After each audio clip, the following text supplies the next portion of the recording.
今天我拌个圆白菜，圆白菜切好丝儿，放上盐，腌制20分钟到半个小时。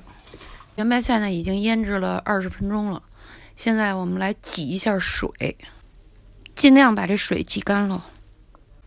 挤好水的圆白菜，现在我们把切好的这个葱末、姜末，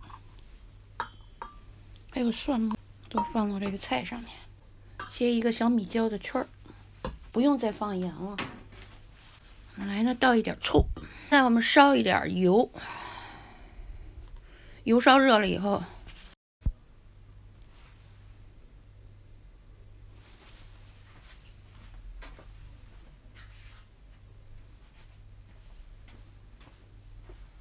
油热了啊，我们料上浇。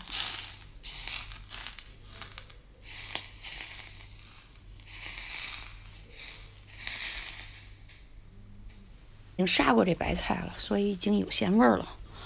我们现在一拌，